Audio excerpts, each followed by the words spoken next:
CRM, que creo que la están viendo todos.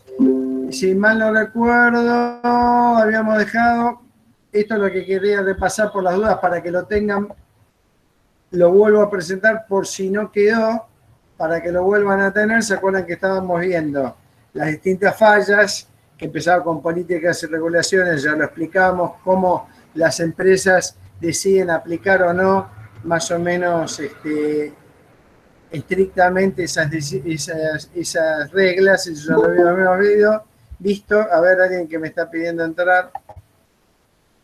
A ver. Emi, ¿estás? ¿Falta alguien? Creo que sí, faltan un par, ¿no? Bueno, yo voy a la presentación. Estábamos haciendo una pequeña revisión para retomar o por si no quedó bien grabado. Bueno, pero se acuerdan que vimos políticas y regulaciones, decisiones gerenciales, lo hablamos, puse un par de ejemplos de empresas donde la decisión gerencial era tratar de evadir, digamos, las políticas y regulaciones. Hablamos de la jerarquización, de la falla en la jerarquización, o cómo a veces en ciertos lugares te ponen la jerarquización justamente para evitar la comunicación.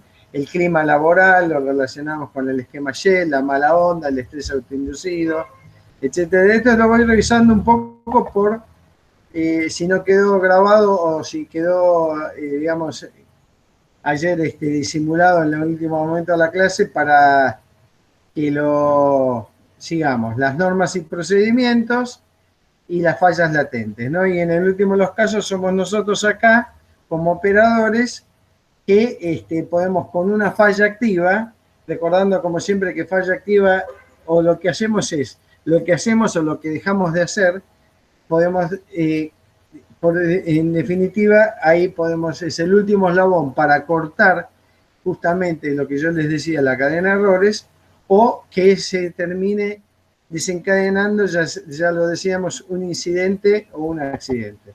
¿Se acuerdan que leí, digamos, esto, lo que eran las fallas latentes? Recuérdenme si esto lo habíamos visto, pero si no lo estoy pasando, para que quede grabado en la clase y ustedes lo pueden repasar.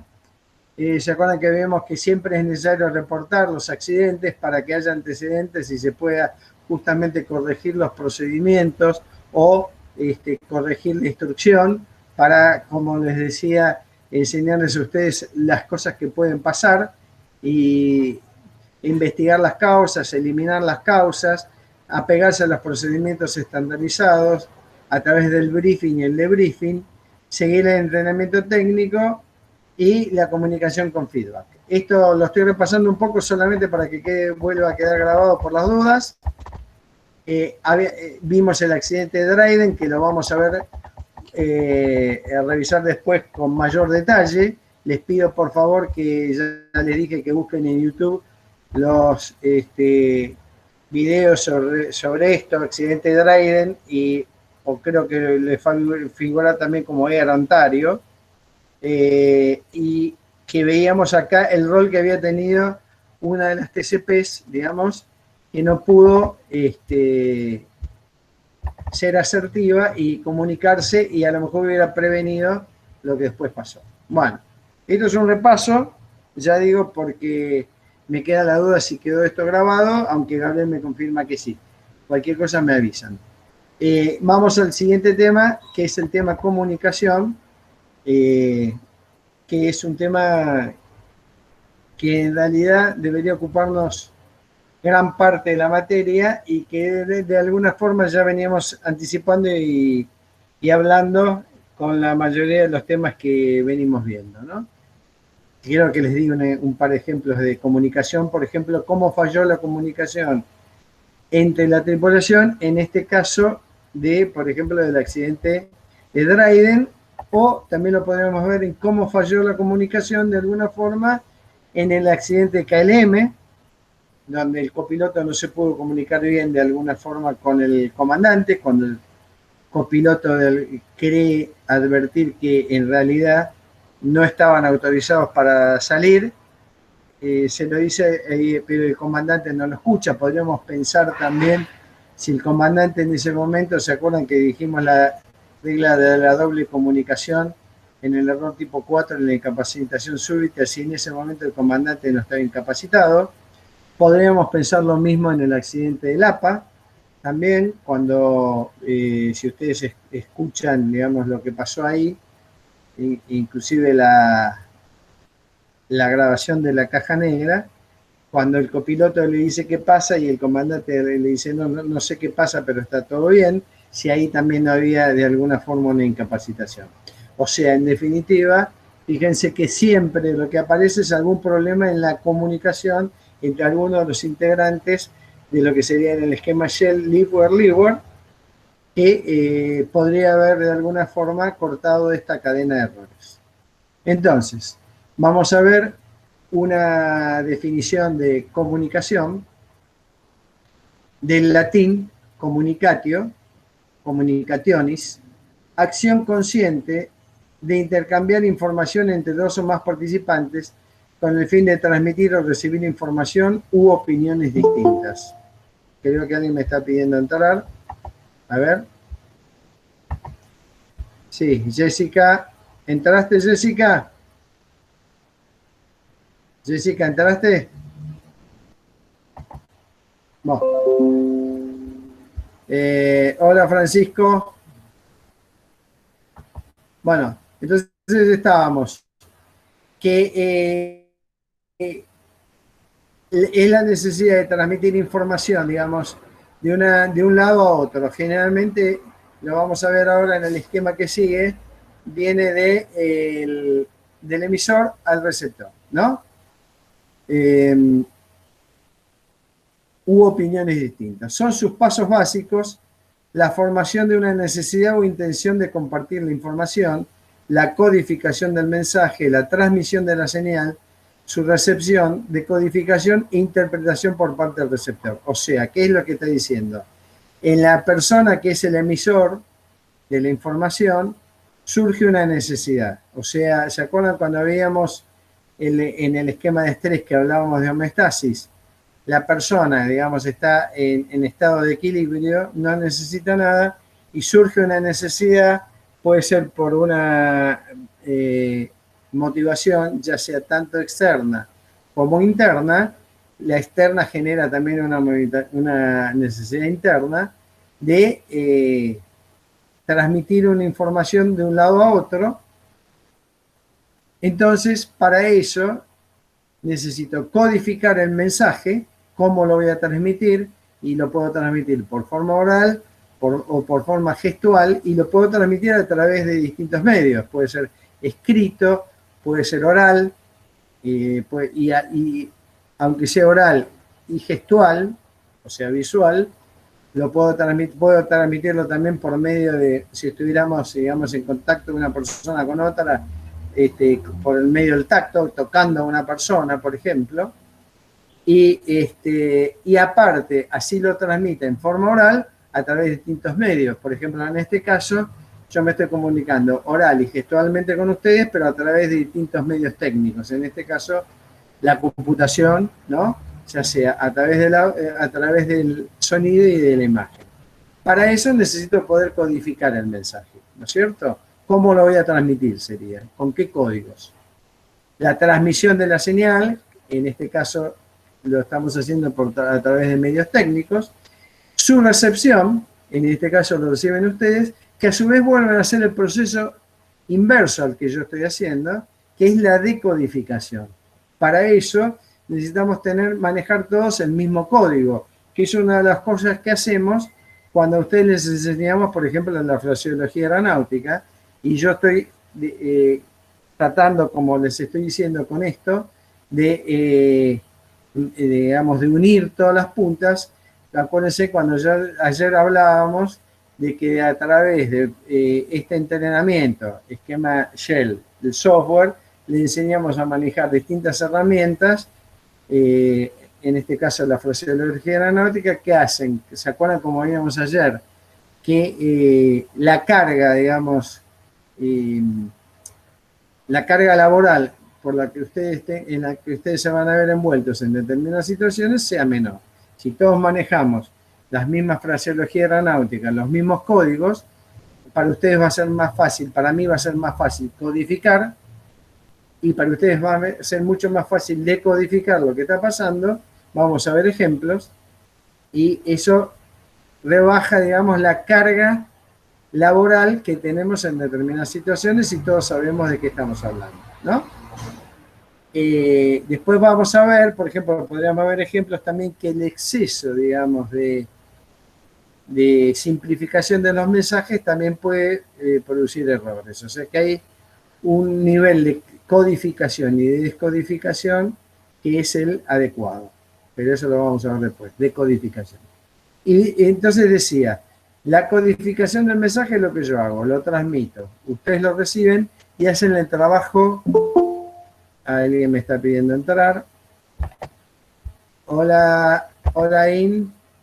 ¿Me estás escuchando, In? Bueno, entonces, la decodificación y la interpretación por parte del receptor, ¿no?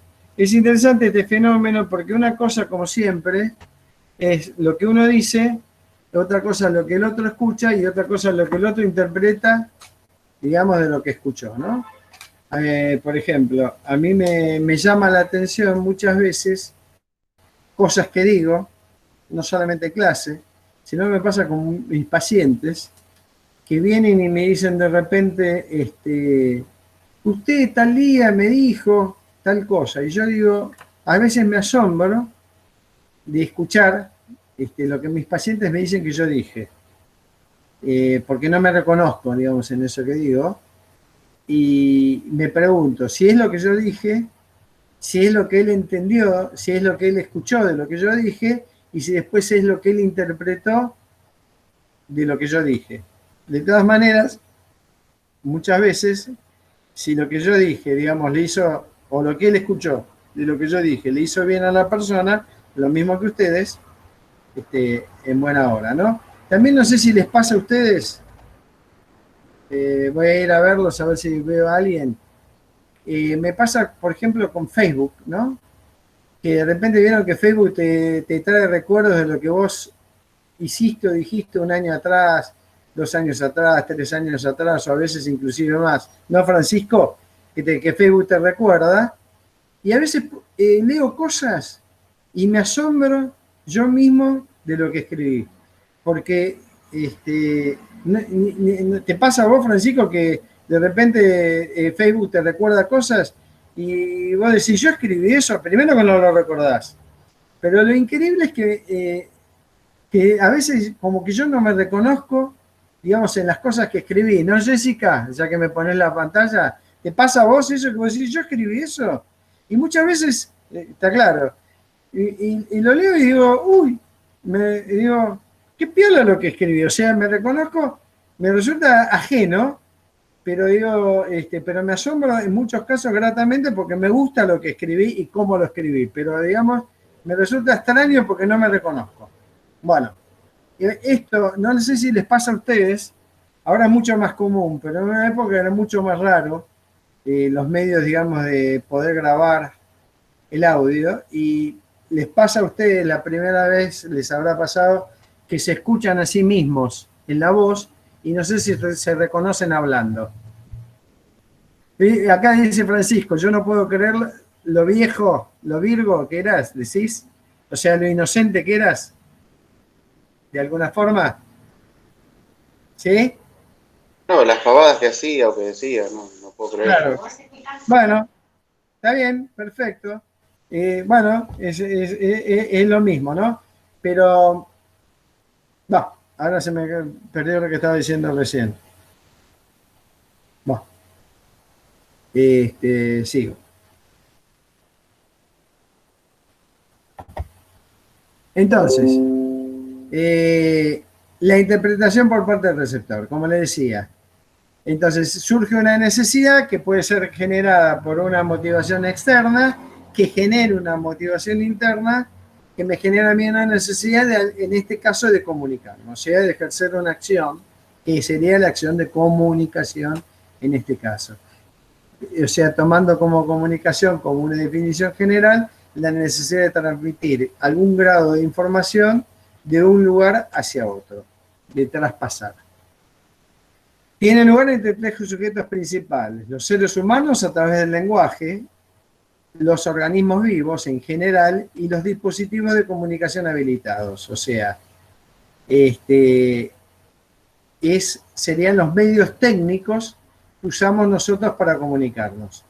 Por ejemplo, en el avión es muy común que usemos para comunicarnos de un sector al otro del avión. Hay varios, ¿no? Uno que es el técnico, hay formas de comunicación de teléfonos para que nos comuniquemos entre los distintos sectores del avión. Si es un avión de cabotaje, básicamente van a tener tres lugares de comunicación. Cockpit, desde el cockpit hacia atrás, desde atrás hacia el cockpit. Y cuando digo atrás, si son los aviones generalmente que van a volar en cabotaje, son dos lugares: el galley delantero y el galley trasero. Entonces puede ser, por ejemplo, que el cockpit llame, por ejemplo, atrás a la cabina, puede ser que llame directamente a un sector de la cabina, puede ser que se comunique el cockpit a través del Public Address, PA. ¿Habrán visto esa sigla? Que PA, que es Public Address. Es cuando nosotros hablamos por el micrófono y se escucha en todo el avión. También lo puede hacer el cockpit. Porque puede ser, por ejemplo, que ustedes estén en el medio del servicio y estén en el medio del avión. Entonces, si el cockpit llama a una de las posiciones de teléfono, nosotros vamos a escuchar la llamada, pero tenemos que dirigirnos desde donde estamos hacia la llamada. Y puede ser a veces que el cockpit, por ejemplo, para llamarnos, diga por el Public Address: tripulación, por favor, comunicarse con tripulación, por favor, a lo mejor te va a decir. O se establece algún código, algo que ellos van a decir por Public Address que te indica que te tenés que comunicar con ellos por alguna razón. Entonces vas hasta el teléfono. Y nosotros también podemos hablar, digamos, por el Public Address a todo el avión, o desde la posición que estamos podemos llamar a la posición delante de la cabina o podemos llamar al cockpit. Y con distintos códigos indicando de alguna forma la urgencia de la llamada. Hay algunos códigos que indican que te estás comunicando porque está pasando algo severo o algo grave que requiere, digamos, una atención especial. ¿Sí? Puede ser, por ejemplo, la cantidad de gongs que nosotros activamos o viceversa. Entonces, ahí ya estás de alguna forma codificando y codificando el mensaje. Te estoy llamando por algo urgente, no es por algo común, ¿sí? O en este caso debería ser por una emergencia. Entonces, bueno, todo esto remite a el esquema Shell. Ya les dije, en el avión, entonces, básicamente... y otra cosa que me olvidé decirles. También es muy común a veces que entre las tripulaciones tengamos códigos en donde nosotros nos hacíamos gestos de una punta a la otra del avión y el otro no entendía qué le queríamos decir.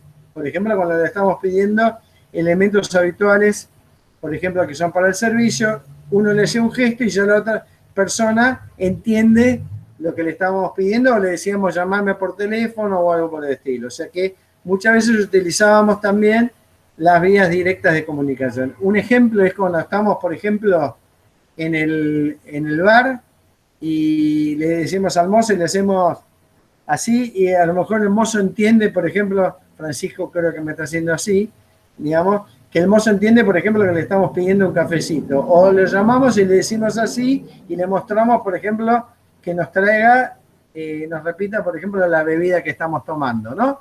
Entonces, con eso, o cuando le hacemos así, que le decimos, tráeme la cuenta, me dice Francisco, ¿no? Le hacemos así. Pero ¿para qué lo hacemos eso?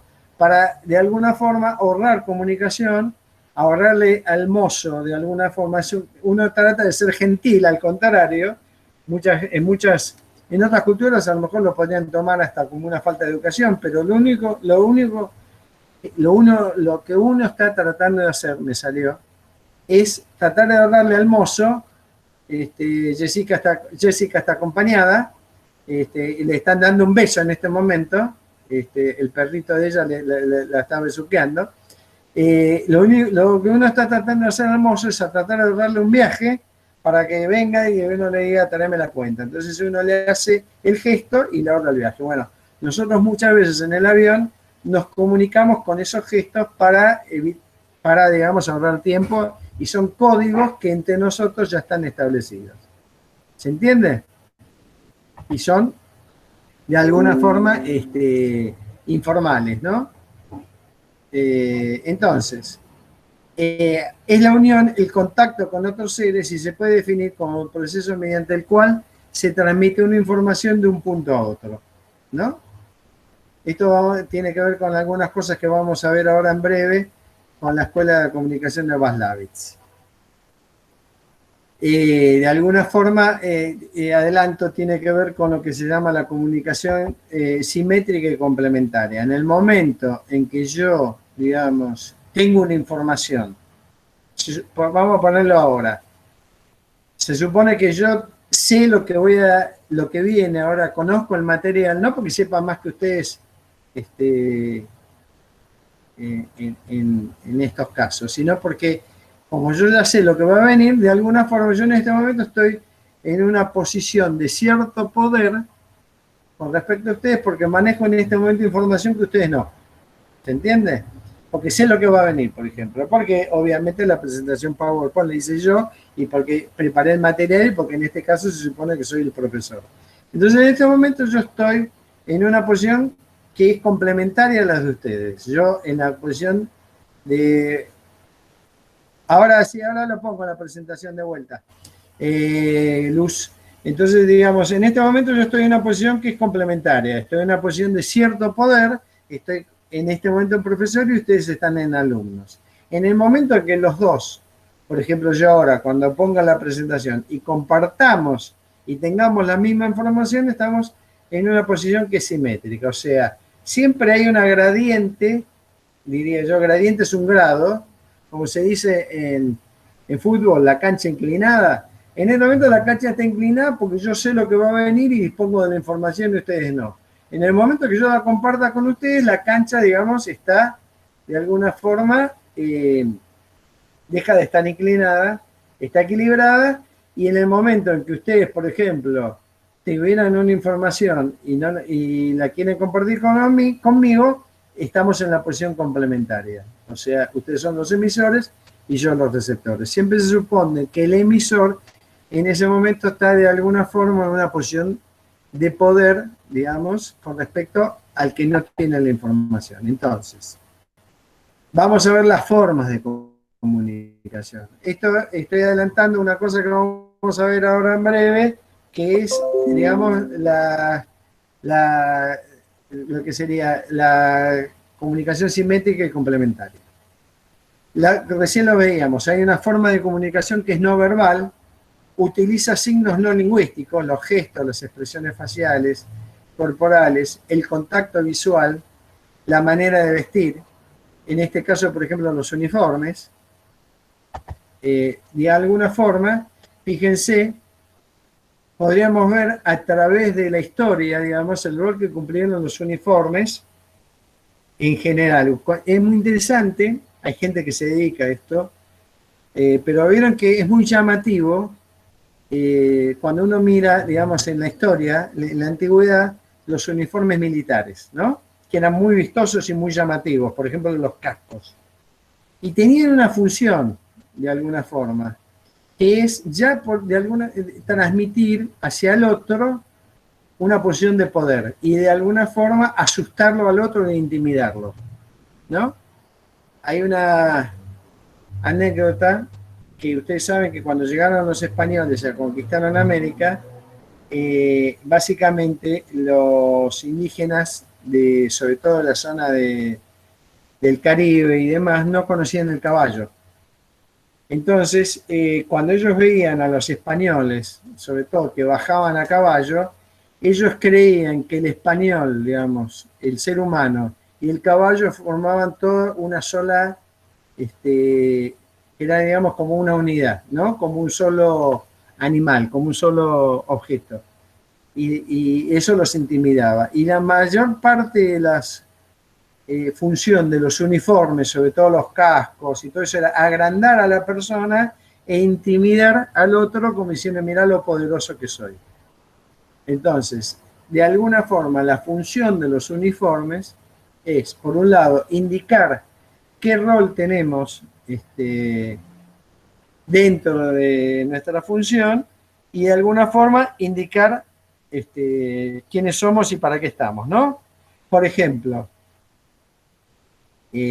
cuando ustedes ven, de acuerdo a la cantidad de tiras y del color de las tiras que en un uniforme, ya se dan cuenta quién es el comandante, quién es el copiloto, y después pueden, Jessica me está diciendo que sí, y después pueden identificar jefes de cabina en internacional, comisarios de a bordo y segundos comisarios de bordo. Después, por último, pero como dice el dicho, no por ello menos importante, como dice el inglés, last but not least, digamos, a los TCP, ¿no?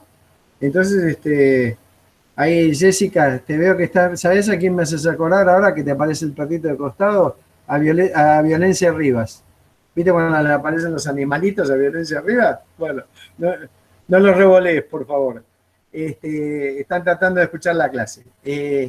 Entonces de alguna forma los uniformes nuestros están diseñados, por un lado, para mostrar quiénes somos, para que seamos fácilmente identificables y de alguna forma ya para imponer algo de respeto, digamos, en la otra persona, ¿no?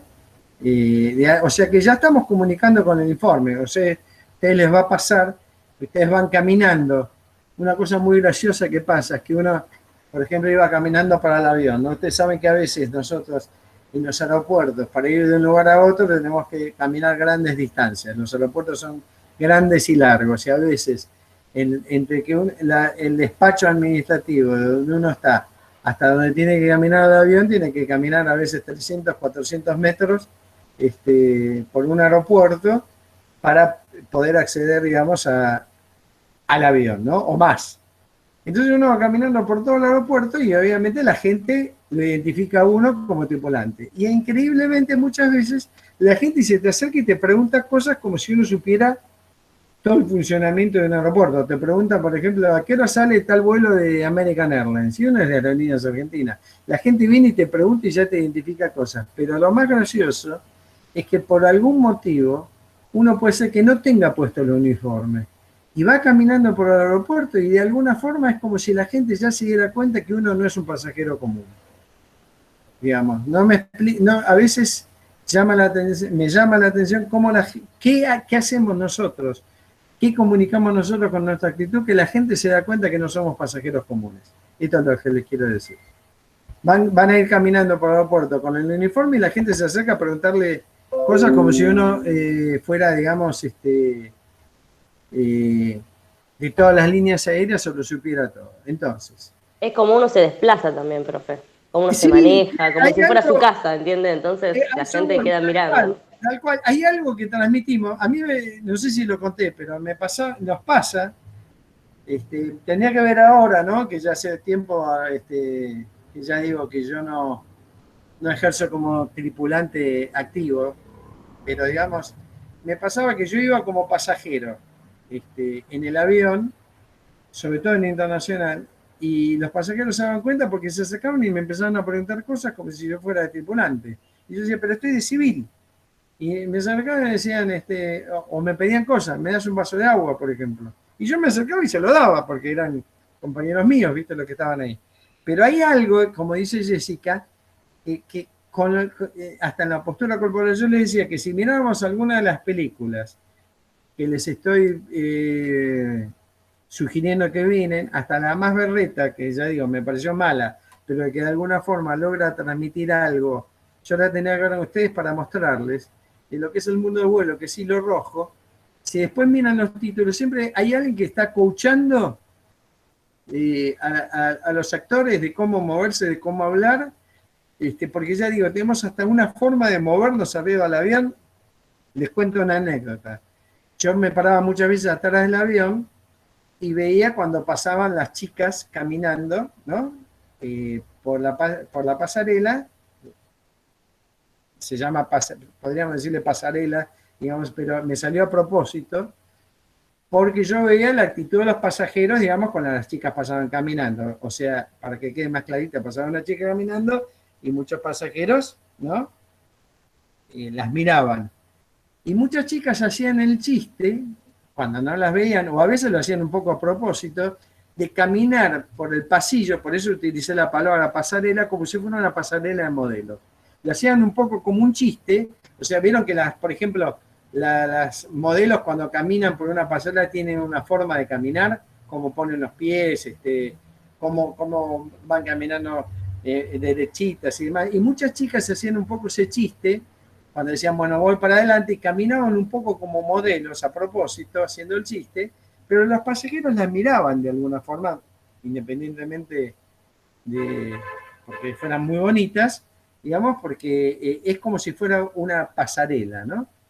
No sé si les conté, pero justamente ustedes saben que cuando se hace una selección de personal, en eso tiene que ver de alguna forma, como veíamos, el rol de la psicología en decir, para cada puesto, cuáles serían las condiciones ideales para el puesto. Lo que no quiere decir que una persona no pueda acceder a ese puesto aunque no cumpla todos los requisitos de las condiciones ideales, porque a lo mejor puede tener mucho de una cosa y le falta un poquito de otra. Entonces compensa, ¿no?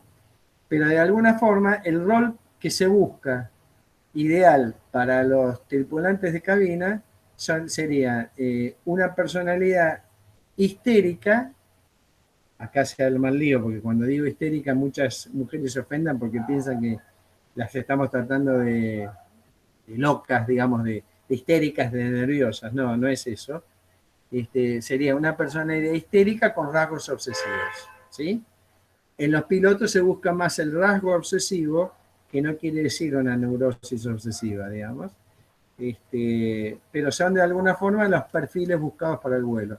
Nosotros se busca entre los tripulantes, cuando se va a una selección, rasgos histriónicos, o sea, sería una personalidad histérica, o sea, sería una persona que sea consciente, por ejemplo, tanto hombre como varón, que cuando vamos caminando por la pasarela estamos siendo objeto de las miradas del pasajero, y lo mismo pasa cuando vamos por el aeropuerto. Vamos por el aeropuerto y la empresa, ¿qué es lo que quiere? Que nosotros estemos muy bien presentados y cuando vayamos caminando por el aeropuerto, los pasajeros nos miren y digan, mira, ahí van caminando unos tripulantes y son de tal línea aérea.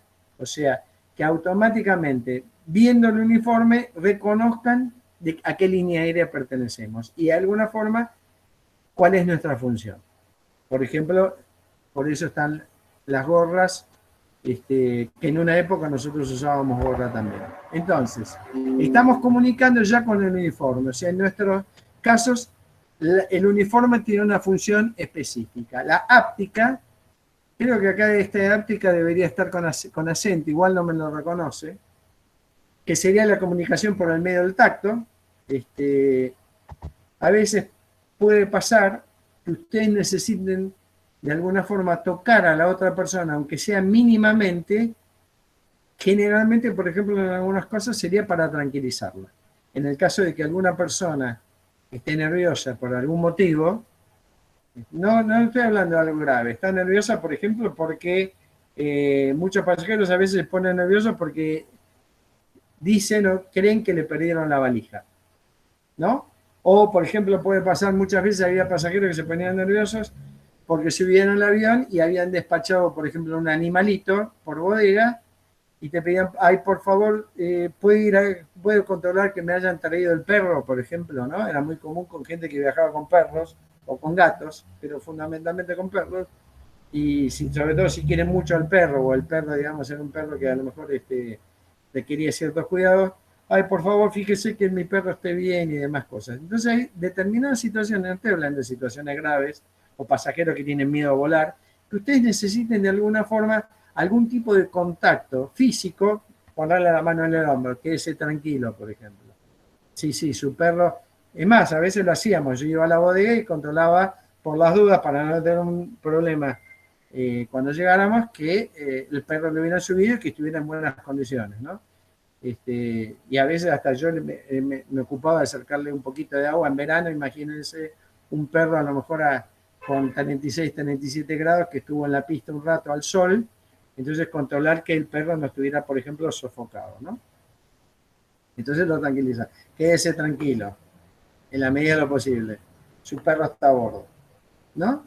Eso sería comunicar con la áptica. O puede pasar, les puede pasar a ustedes, y con esto les adelanto algo, con la comunicación, que cuando ustedes se tengan que comunicar con un pasajero, les conté, ¿cómo saben ustedes que un pasajero tiene miedo a volar? Los dos que tengo con la cámara prendida. Jessica, ¿eh? ¿Cómo? ¿Eugenia? Y a la hora de cuando suben ya te das cuenta que miran para todos lados, por ahí, como que no reconocen el terreno, en este caso el avión, y tienen miedo, ¿no? A todo lo que están viendo. Generalmente, bueno, hay algo interesante en esto. Ustedes saben que yo doy cursos, he dado cursos para gente que tiene miedo a volar, ¿no? Una cosa es el tipo que sabe que tiene miedo a volar y viene y te lo dice. Porque a lo mejor viene y te lo dice, miren que yo tengo miedo a volar, ¿eh? Y otra cosa es el tipo que no sabe, o el tipo que todavía no se dio cuenta que tiene miedo a volar. Puede pasar, por ejemplo, con un tipo que es ejecutivo de una empresa y que está obligado a volar muy seguido por trabajo, ¿no? Y a veces empieza a generar miedo a volar justamente a partir de volar mucho y de haber pasado a lo mejor por alguna situación para él complicada. Pero el tipo no lo puede reconocer porque su trabajo implica que tiene que volar seguido. Entonces todavía no se da cuenta o empieza a darse cuenta, pero no lo puede decir, porque tiene miedo, por ejemplo, a perder el trabajo, ¿no? Y él vive de eso. Entonces, una cosa es el pasajero que sabe que tiene miedo y viene y te lo dice. Ese pasajero, digamos, generalmente no se pone agresivo o complicado. Y otra cosa es el tipo que no se dio cuenta que tiene miedo o que no lo puede admitir. Y ese tipo es el que se puede poner complicado, agresivo, molesto arriba del avión. Pero como decía recién Eugenia, se van a dar cuenta que un pasajero tiene miedo, como dice ella, por ya como sube al avión. Y generalmente cuando te saluda te mira, ¿no? Te mira así, de una forma especial, y por ejemplo te pregunta, vuelo a Tucumán, ¿no? Ese tipo generalmente está ansioso. Yo siempre les hacía el mismo chiste. Me decían, vuelo a Tucumán, le digo, sí, quédese tranquila, vamos a Trelew. Le decía yo, ¿no? No, le digo, no. O sea, yo, de alguna forma, con el chiste, digamos, lo iba como sacando, digamos, de la situación. Sí, estamos yendo a Tucumán. Pero ese pasajero es muy probable que lo sepa o no lo sepa, tenga miedo. O es el tipo que sube y te dice, ¿cómo está la meteorología? Quédese tranquilo, está bien. O, digamos, un consejo es nunca mientan en el avión. Una cosa es no decir y otra cosa es mentir, digamos, pero por lo general la política de mentirle al pasajero tiene patas cortas, ¿no? Una cosa es lo que no podemos decir y otra cosa, francamente, de decir una mentira, porque eso generalmente se nos va a ir en contra. Entonces, el pasajero que tiene miedo, como dijo recién Eugenia, ustedes se van a dar cuenta porque tiene una actitud de hiperalerta, y mira todo arriba del avión. Y les introduzco una cosa, ya que estamos hablando de comunicación. ¿Escuchan el ruido que tengo acá en la calle? ¿Se escucha?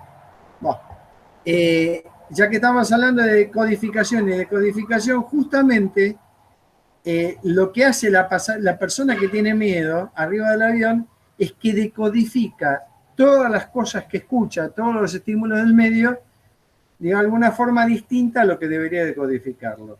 Por ejemplo, como les decía, ese pasajero que uno detectó que ya se dio cuenta que sube arriba del avión y que uno se da cuenta que tiene miedo. Una cosa es el pasajero que viene y te dice, mire, yo tengo miedo, hice el curso, por ejemplo, que podía pasar de fobias al vuelo y tengo acá hasta un certificado del médico donde y el tipo de alguna forma te está avisando como diciendo, bueno, mira, a lo mejor yo necesito que me prestes un poquito más de atención. Entonces ese pasajero, uno ya lo detecta, sabe dónde está sentado y pasa un ruidito arriba del avión y te mira, ¿no?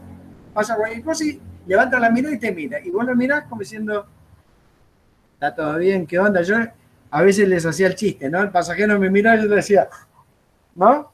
Y el tipo se reía y todos seguíamos volando tranquilos. Pero el pasajero te va a mirar a cada momento, cada ruidito que haya, como diciendo es un ruido normal.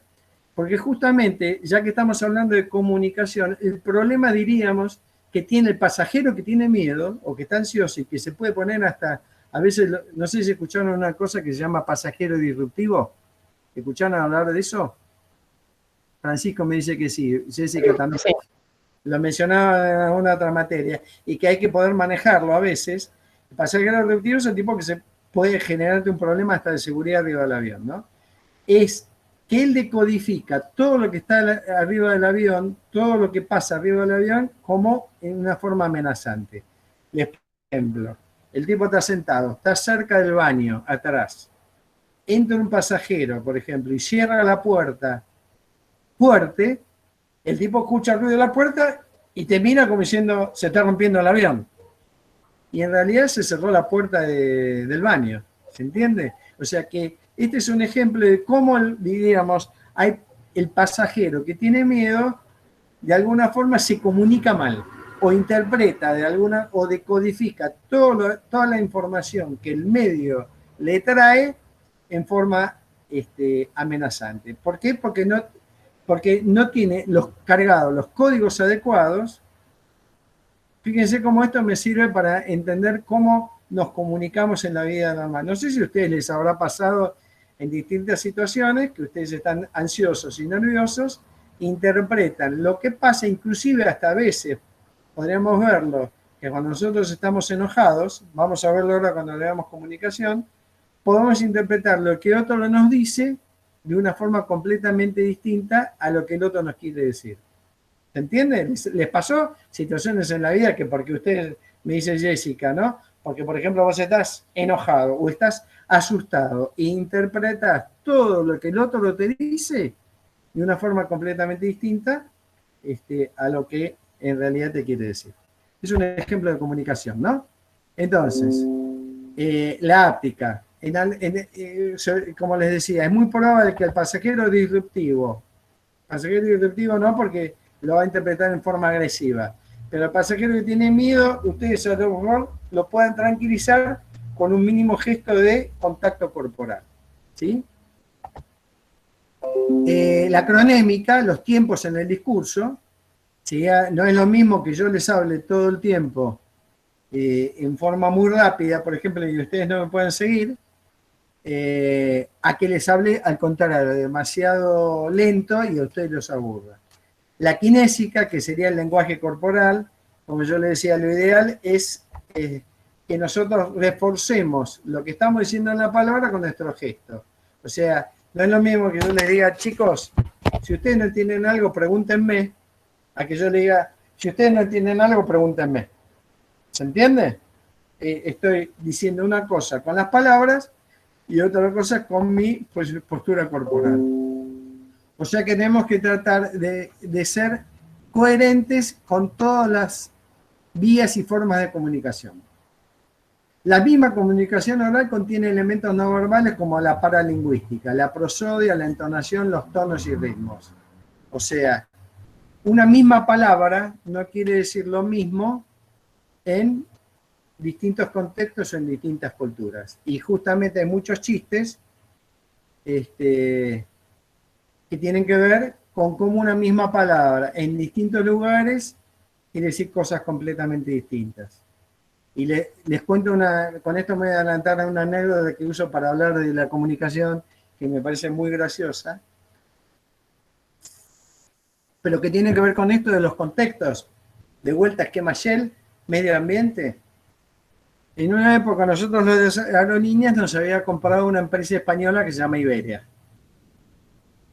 Entonces, nosotros en realidad sosteníamos que Iberia estaba vaciando la compañía, ¿no? Por ejemplo, venían los aviones de Iberia desde Madrid, llegaban a Seiza y oh casualidad acá se les rompía algo. Entonces llamaban a Aerolíneas Argentinas y le decían, tengo un neumático roto. Y los tipos en realidad les ponían los neumáticos, digamos, ya viejos y gastados desde Madrid, para que cuando llegaran acá usaran los neumáticos nuevos de Aerolíneas. Entonces llevaban un neumático nuevo de Aerolíneas. Lo mismo con así con todas las cosas, ¿no?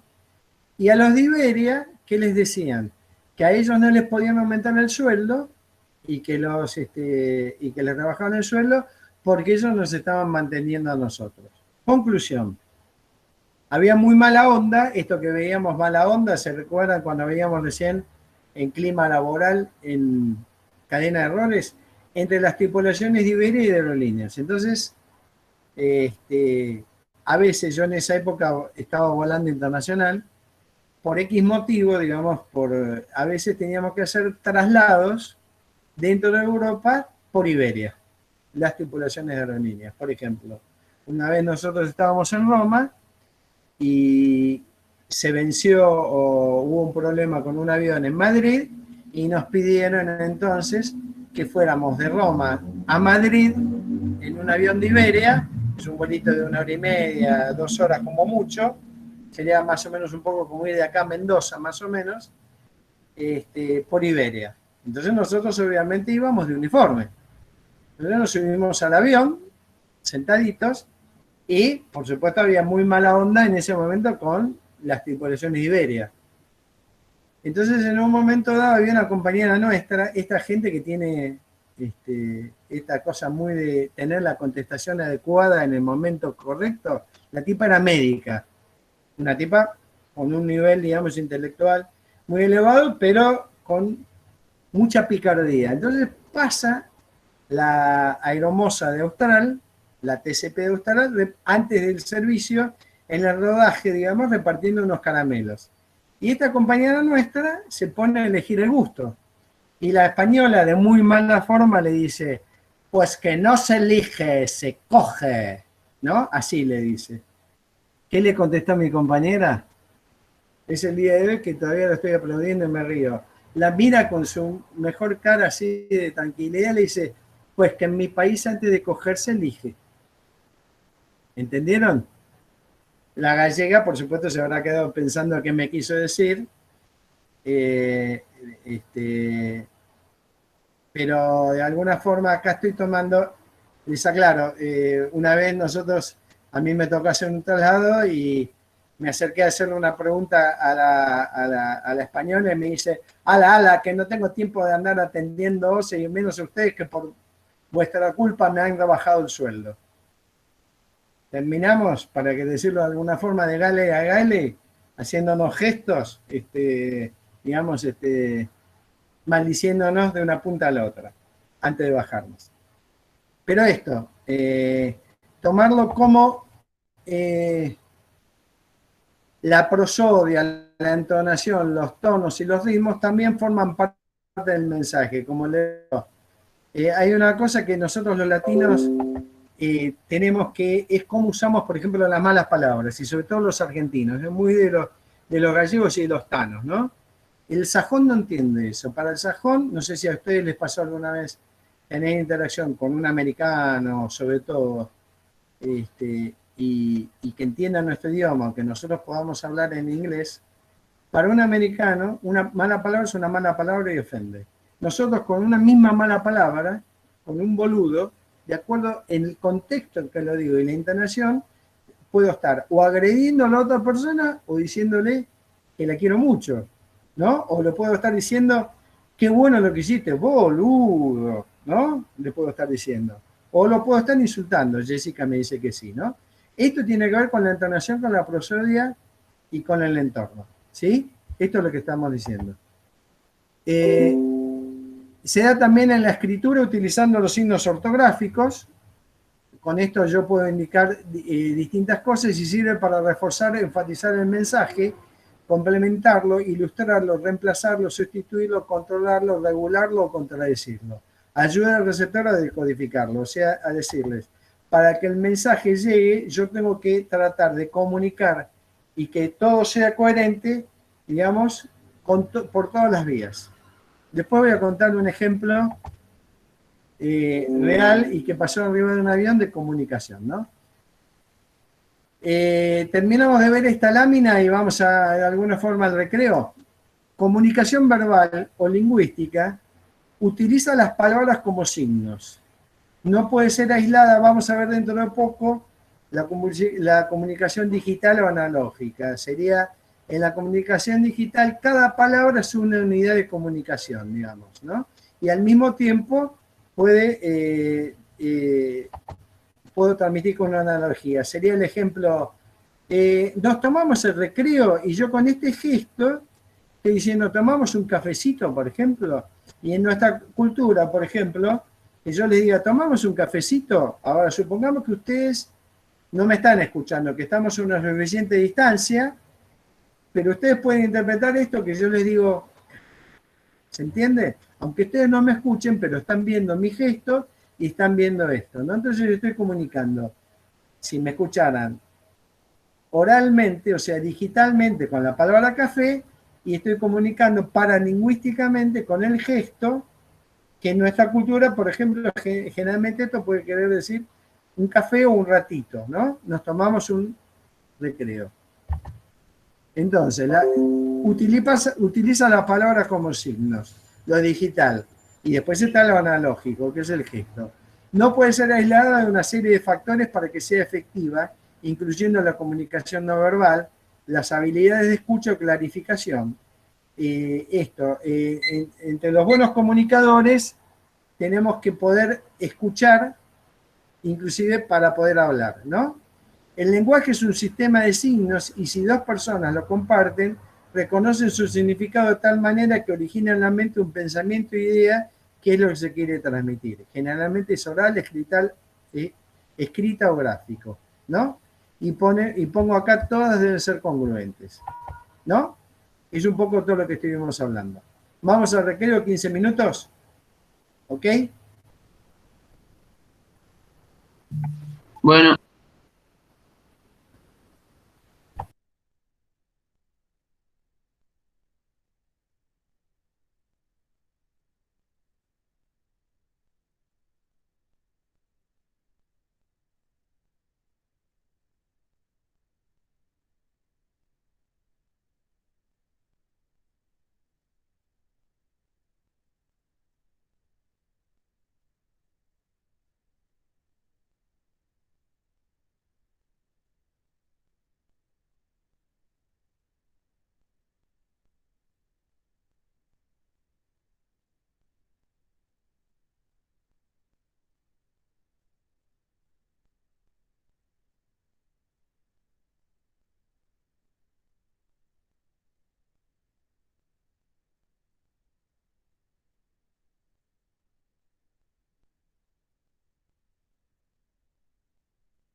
Bueno, voy retomando. ¿Están ahí? Sí, profe. Sí, profe. Bueno, entonces, dale, voy retomando. Entonces les decía que uno tiene que tratar de que todos los medios de comunicación, todas las vías de comunicación sean congruentes. Estoy tentado de contarles acá, bueno, espero que retomen todos. Elementos básicos de la comunicación, entonces. El código es el conjunto de signos que se combina siguiendo reglas, que sería la semántica, y permiten su interpretación de codificación por el cual el emisor elabora el lenguaje. Como les decía, por ejemplo, la fraseología aeronáutica, ¿no? Que ustedes entiendan, por ejemplo, cuando yo les digo ditching, ¿de qué estamos hablando, no? O que les diga briefing, por ejemplo, ¿de qué estamos hablando? O que les diga rodaje, ¿de qué estamos hablando?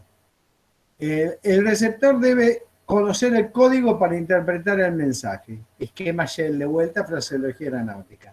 El canal, todo esto lo vamos a ver ahora en un esquema, que es el medio físico a través del cual se transmite el mensaje desde el emisor hasta el receptor. El aire, por ejemplo, si estuviéramos en este momento comunicándonos en forma directa, pero de alguna forma, y los medios técnicos, el aire es, yo hablo, por el aire se transmite algo hasta el micrófono, por los medios técnicos se transmite hasta ustedes, hasta un parlante y hasta una pantalla, y de alguna forma, por el aire también, ustedes lo decodifican y lo vuelven a codificar a través del oído, los distintos sistemas receptivos que tiene el aparato, el aparato psíquico y el aparato nervioso para decodificar todos los estímulos.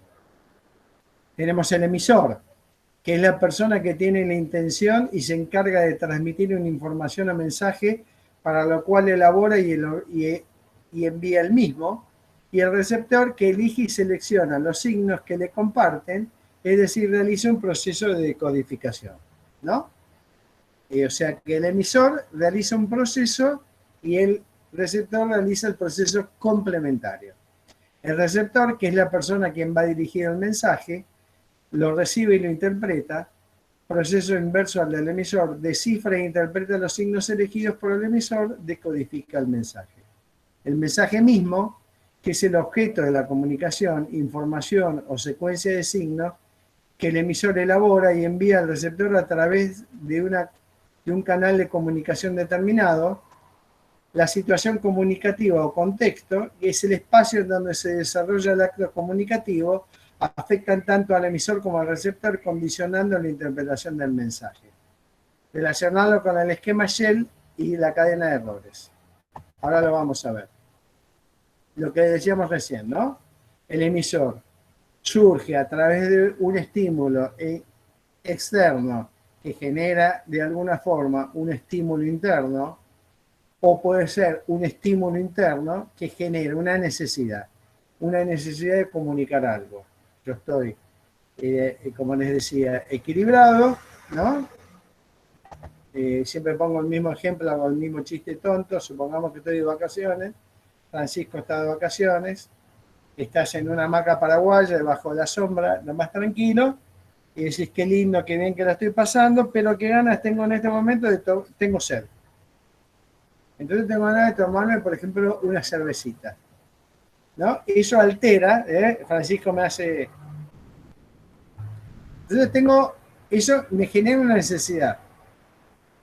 Puedo tener dos alternativas. Me levanto, es todo un problema, o sea, es una conducta para volver, digamos, al estado de equilibrio anterior, o me comunico. Le pido a alguien que me acerque una cerveza. Y puede pasar dos cosas. Que esa persona me traiga la cerveza o que me diga, anda, búscate la voz. Por lo cual voy a tener que ejercer una acción para volver a mi estado, digamos, de resolver esa necesidad. Entonces tengo que tener un código con el receptor, genero en el otro de vuelta, ya digo, con un estímulo externo, una necesidad interna.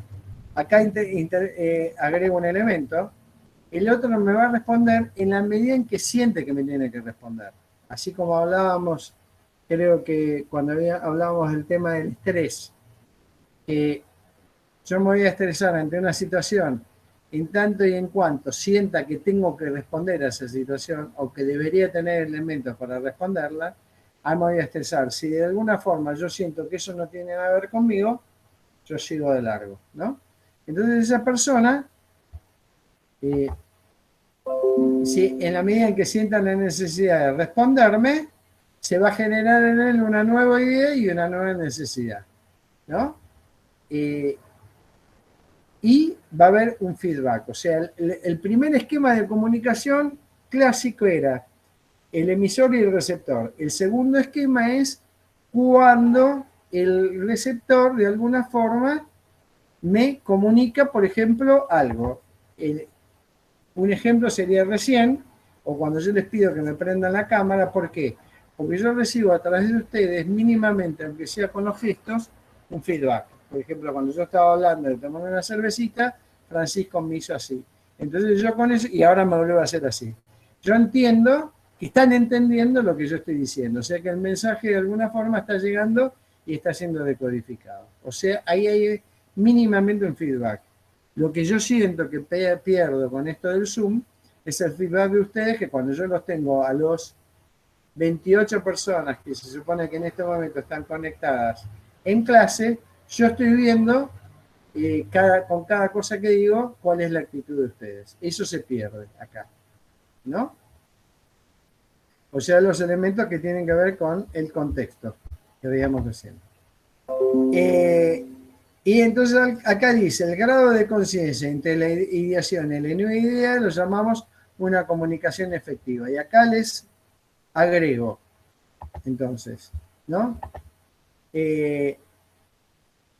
Siempre hay comunicación. Creo que lo veíamos, o yo les venía hablando, que así como yo les decía, ¿qué pasaría si yo me siento acá y todo el mundo me quedo sentado así? ¿No? Creo que yo les había hablado esto. Y les preguntaba, ¿esto es una conducta? ¿No? ¿Lo habíamos visto? Y yo digo, bueno, no hacer algo también es una conducta. Lo veíamos, por ejemplo, cuando yo decía cadena de errores. Nosotros podemos, digamos, inducir a un error o no cortar, se entiende, la cadena de errores con algo que hago o algo que no hago. O sea, no hacer algo es una conducta. Pero de todas maneras, siempre lo que quiero decir es, siempre estamos comunicando. Si yo en este momento, como les dijera, hola Francisco, ¿cómo se llama? ¿Perrita o perro? Bueno. No, no tiene nombre. Le decimos ¿Tiene nombre? No. ¿Es perro o perro? Es machito. Machito. Bueno. Entonces, hoy no me venían a visitar mis animalitos. Entonces esto, les decía, siempre de alguna forma estamos comunicando. Lo que nos tenemos que asegurar es que la comunicación sea efectiva. Por eso veíamos, por ejemplo, un ejemplo, lo hablamos de lo que se llaman los standard callouts. Es que ustedes entiendan lo mismo que yo, que hayamos decodificado lo que yo quiero que ustedes decodifiquen, ¿no? Por eso les decía, yo siempre les digo, párenme y pregúntenme, porque si no, yo no sé si lo que estoy explicando, de alguna forma, lo estoy haciendo efectivo, pero la responsabilidad de la comunicación es siempre del emisor, no del receptor. ¿Cuáles son las barreras para la comunicación? De alguna forma, serían las físicas, el ruido. Justamente nosotros trabajamos en un medio que suele ser bastante ruidoso, sobre todo cuando estamos pasando por la pista, podemos pasar al lado de una turbina, sobre todo una turbina cuando está, digamos, prendida y acelerando, pero digamos, si no, cuando nosotros vamos por la pista, los aviones siempre tienen una turbina, no sé si vieron la cola del avión, ¿no? Que parece justamente es bastante parecida a la cola de un pescado, y tiene una turbina atrás. Vieron que tienen, todos los aviones atrás tienen como un agujerito por donde salen los gases y una pequeña turbina que se llama APU, ¿no? Que es un término que a lo mejor leyeron también en algunas de las escritos aeronáuticos, que quiere decir ni más ni menos que Auxiliary Power Unit, que sería una especie de turbina chica que se usa en tierra para generar energía, digamos, considera el grupo electrógeno del avión y para darle, por ejemplo, aire acondicionado, ¿no? Cuando se prenden las turbinas, digamos, que después se usa esa turbina, se apaga, ya no se usa más, en algunas situaciones se puede seguir usando, pero generalmente se apaga y se empieza a usar la energía y el aire comprimido que le da al avión las turbinas del avión, ¿no?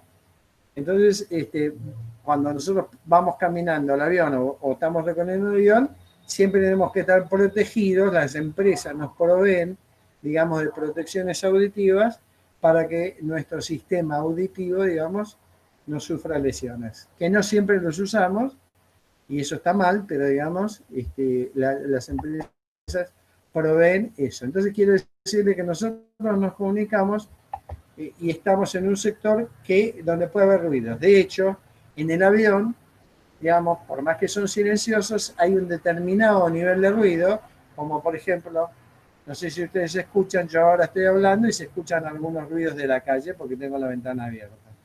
Entonces puede pasar, por ejemplo, los aviones en los que yo volaba, habría que hacer ahora un estudio para ver,